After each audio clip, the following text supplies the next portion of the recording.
111K YouTube subscribers, almost 30,000 Facebook followers, backyard keeper to businessman, one of the most successful flower horn vloggers in the Philippines. Let us welcome Hendrix Oliveira, ang ating kahasang from Hendrix Hello. Backyard. Hello mga kahasang. Ayun, no?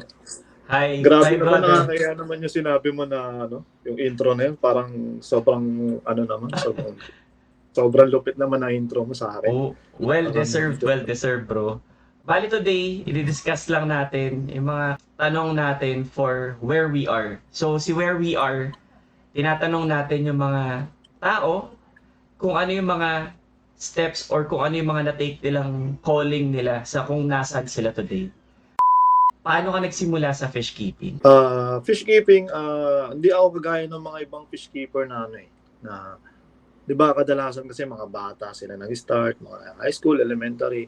Ako kasi late na ako nag-start talaga niyan, mga 30 years old na ako noon. At ayun, nangyari kasi yung wife ko, girlfriend ko pa siya. Ayun, kwento ko na ng diretso. Meron siyang isda na ako naman literal na walang pake. Nakikita ko yung mga isda niya pag na-visit ako sa kanila, nakikita ko may mga hammerhead, mga gano'n. Alam ko rin naman, alam ko yung mga isda niya, mga goldfish gano'n. Pero literal na wala akong pakialam. Pero yun nga, ang nangyari kasi namatay lahat yun. Siyempre ako, Oh, boyfriend na pabibo ako noon. Sabi ko, regaluhan ko daw kasi parang nalungkot siya, na-wash out yung na-wash out yung mga isda niya na isang community. Binigyan ko siya ngayon ng isda. At yung isda na yun, tumata kasi sa isip ko dati pag nakikita ko yung kakaibang isda. Flower horn, sabi ko, ang ganda nitong flower horn na to. Yun lang talaga yung lagi ko naalala. Dead sa akin yung kuy, yung goldfish. Pag sinabi mo aquarium, ang una papasok sa akin, flower horn. So, ayun, doon ako una nag-start na magbigay sa kanya ng flower horn. Tapos noon, okay. nung ilang weeks pa lang na nakikita ko yung flower horn niya at tuwan-tuwa siya, parang sabi ko, parang ayos din pala yung ganyang hobby yata. Parang gusto ko rin na magkaroon sana ng ganon. So, doon nag-start na bumili rin ako ng aquarium. Actually, yung aquarium na binili ko is second hand pa. Kasi medyo nagtitipid pa ako, tayo ko pang gumastos. So, hanap ako ng mga second hand na gamit. Tapos, ayun, bumili rin ako ng sarili kong flower on fry.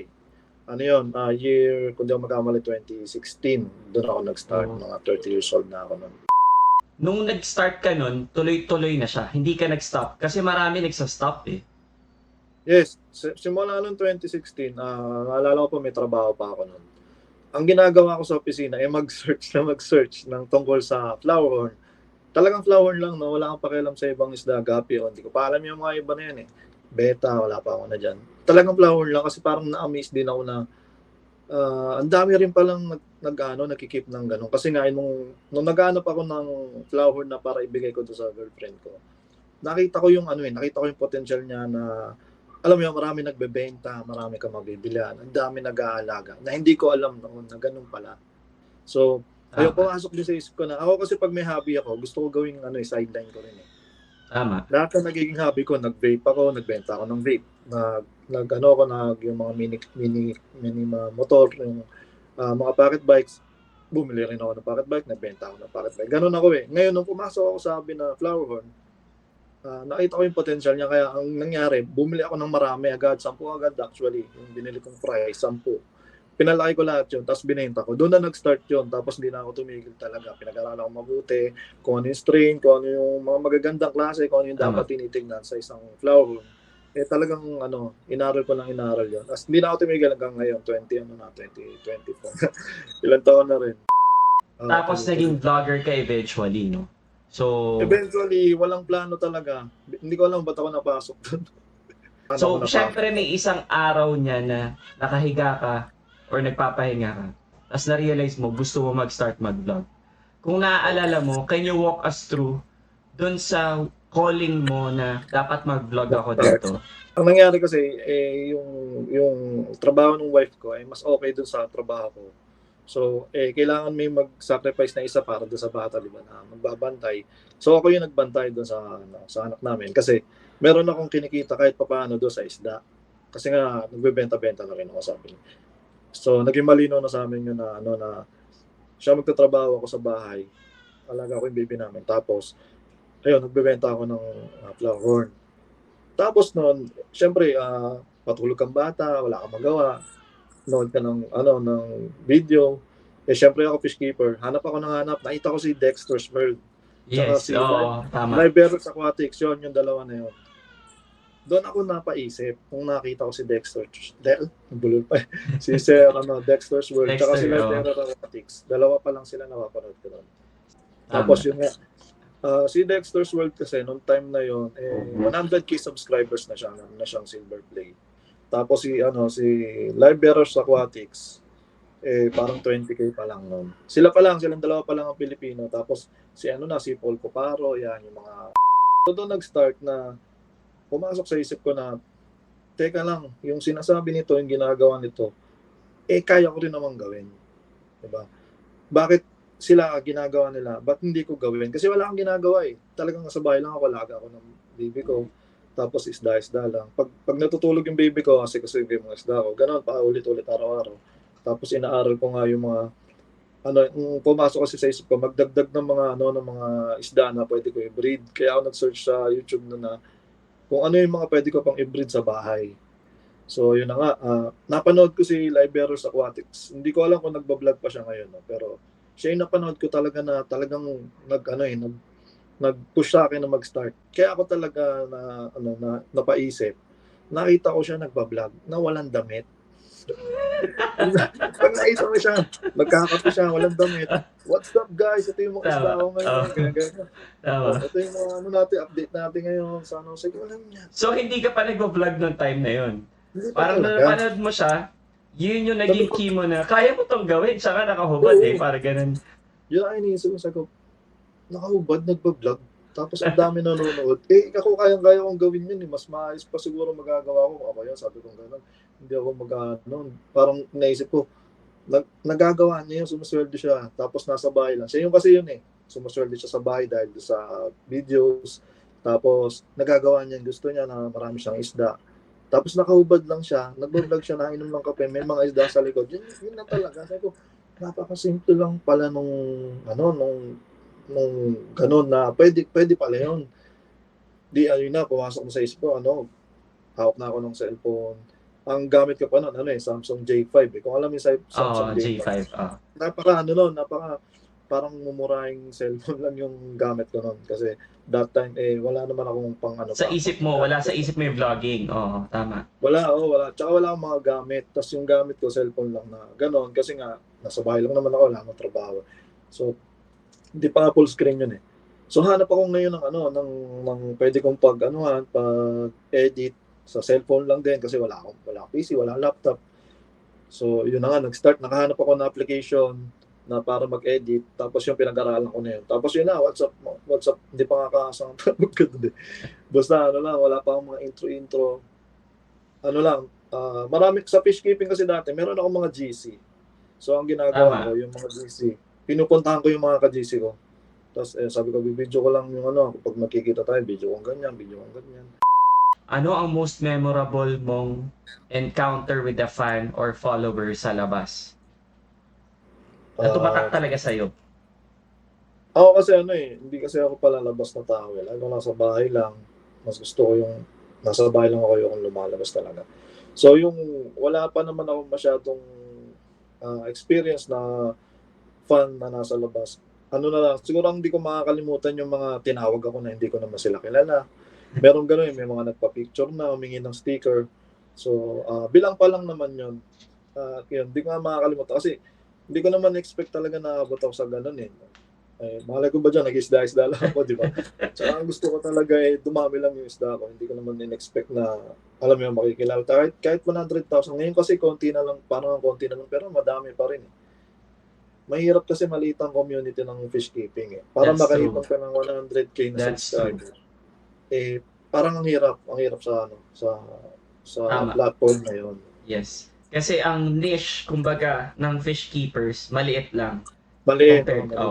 So, lahat ng nagpa-follow sa'yo, we can consider na itong mga taong to nag-iisda talaga. Tama. Siguro 95, mga gano'n, 95 to 99% siguro ng subscribers ko. Nag-iisda talaga. Nag-iisda. Tapos iba pa kasi yung, ngayon nagbukas ako ng Facebook na page medyo mabagal ako doon, 25K lang ako doon. Nakita Kasi ko mas nga siya. mas uso talaga kasi sa Facebook yung mga joke time, yung mga prank, yung mga ganun. Pero pag sa pag-iisda, ang liit ng community natin. At ayun, natsambahan ko lang din siguro no kasi nung nag-pandemic, doon tumaas yun eh. Nung before pandemic 2019, parang 5, 10, mga ganun. 10,000 subscribers pa lang ako noon. Sabay nung, ayun, nung Pandemic talaga. nag-lockdown. O, nung nag-lockdown na, naging 20, 30, 40, 50, 60. Bago ko nabot yung 100K, ano na yun, 2022 o 2023, last year lang yata, parang ganun. Doon ko lang na-reach yung 100K kasi nung nag-open na ulit yung yung mga city na wala na mga lockdown, medyo bumagal na ulit yung pagtaas ng yung subscriber count ko doon. So, ayun, maswerte pa rin ako na nakuha ko yung 100K kasi ang hirap talaga Totoo. Ano ang pinakamahirap na part sa pagiging vlogger, content creator na fish keeper? Ayun, mahirap siguro dati kasi dati hindi nag-expect sa'yo yung tao eh. Nung mga bago-bago ka pa, kahit anong i-upload mo. Especially nung time na nagsisimula ako, wala kasing ibang nag-upload. Walang ibang nagbi-video, walang vlogger na nag-iisda. So, ilan lang kami. So, pag ginawa ko yung certain content, wala pang gumagawa ng iba. So, ngayon kasi, ang hirap pag inulit ko, alam mo yun na, kunyari, nag-content ako na paano mag-alaga ng flower. Pag inulit ko ulit ngayon yun, iba na yung iba na yung dating sa mga nakapanood noong dati kong video. Parang yun yung nagiging challenge sa akin ngayon na mahirap talaga dahil hindi ako pwede umulit ng content na nagawa ko na noon dahil malamang sa malamang yan, ibabash na ako ng mga kanood na paulit-ulit na lang yung mga ginagawa mo, wala pang bago dyan. Hindi nila naiisip na 700 videos na yata, 800 videos na Ang yung dami nagawa na. ko. Sobra. Oo, talagang uulit at uulit ka minsan makakalimutan mo na yung, ay, nagawa ko na pala to, hindi ganun eh. Kaya kung mapapansin mo yung videos ko ngayon, hindi na siya more on nagtuturo ako eh. More on na lang siya. Day in the life. Vlog na lang. Kung ano na lang Yeah. mangyari. Kunyari, nasa shop ako ngayon, may mga bata. Yung mga bata. Kung ano na lang mangyari sa atin, yun at yun na lang yung magiging vlog ko. Pero minsan kasi may nangyayari doon na pwede kong gawing topic na alam mo yun na pwede pa rin may matutunan yung nanonood. Yung kasi talaga yung gusto ko eh. Ayoko nung vlog na wala namang, alam mo yun, video ka ng video, wala namang katuturan din. Gusto ko kahit pa paano may napupulot pa rin aral yung mga mga kapatid natin sa pag-iisda. Ano ang pinakamasarap na part naman being the content creator of fish keeping? Ano yung pinaka mahal mo or passionate ka about or kung ano yung tumatak sa puso mo? 600 to 700 videos is not a joke. So it takes time, effort, and everything. And definitely, we can see as your fans also na you're passionate and you love the fish industry in general. Ang pinakamasarap siguro na masasabi ko, unang-una, yung mga isda kasi, binibili yan, hindi naman talaga hinihingi yan. So ako, may option ako na bumili na hindi ako nag-iisip kung saan kukunin yung pambibili ko. Kasi nga, i-content ko to. Kunyari, bibili ako ng worth 5,000 na isda. Hindi ako medyo manghihinayang kasi i-content ko naman yun at kikita naman ako doon. Kasi kung sa totoo lang, kung ako, hindi ako nagbibideo, hindi ako nagpa-vlog, walang ganun-ganun. At bibili ako ng 5,000 worth na isda. Malamang di ako papayagan nun, di ba? Kasi medyo mabigat sa bulsa eh. Di naman tayo pinanganak na marami tayong pambili. So, ayun yung parang sa akin, parang pinakamaganda sa ginagawa ko na to. Na nagagawa ko yung gusto ko, nabibili ko yung gusto kong isda. Ayun nga, sumasweldo ako sa mga ginagawa kong videos. Ayun, meron na akong sariling shop, napopromote ko yung sarili kong shop, napopromote ko yung shop ng mga kaibigan ko, yung mga, dumami yung kaibigan ko na nag-isda, nagkaroon na ako ng kumpare, tapos, ayun, ang ganda experience talaga na na marami ka ng kaibigan, kahit nasa bahay lang ako, hindi ako lumalabas talaga, hindi ako masyado pumupunta kung saan. Kasi ito, share ko lang din, meron mga lumalapit sa akin, actually meron ako meeting bukas. Meron siyang website, tapos willing siya magbayad at willing siya magbigay ng mga products para i-promote yung yung website niya na tindahan din yun ng mga ng mga aquarium. Tapos US based siya.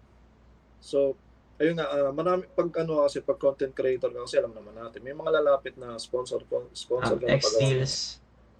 Oh, yun. Isa rin yun sa maganda sa ano eh, sa kaya nung napasok ako sa fish keeping na ayan, mga vlog. Ayun nga, ang dami kong minsang libre. Halos lahat mo ng ano ng mga bagong products nagkakaroon ako. Tapos yun nga, lalapitan tayo ng mga may-ari ng ano, may-ari Big ng mga brands. product. Oh, bibigyan ka ng free samples. Tapos minsan may nakalaki pa doon na ano mo yun na bonus kung magustuhan nila yung ano mo. Tapos meron din mga affiliate yung links Affiliate nila. marketing. Yeah. Pag nilagay mo doon sa video na yun, may pumapasok ang commission. So, yun. Isa rin yun sa magandang ano, nangyari no, kasi dumadagdag sa, ano, sa income ko. Income stream. Yeah, tama. Hmm. Tama. Okay, sige. Mapunta tayo sa tanong ng karaniwang newbie or tanong ng karaniwang nagsisimula ng flower horn. Kahit hindi naman nagsisimula, kahit yung mga medyo matagal na. In terms of grooming, iba-iba yan. Hindi lang per tao, per isda rin, iba-iba ang grooming technique. Iba-iba ang behavior nila. Sa iyo, ano ang secret na ginagawa mo? Or ano ang ginagawa mo sa isda mo pag ginugroom mo sila? Ayun, more on ano kasi pag nag-groom ako, binuboost ko yung, alam mo yun, yung regular niyang growth, ibuboost ko yun.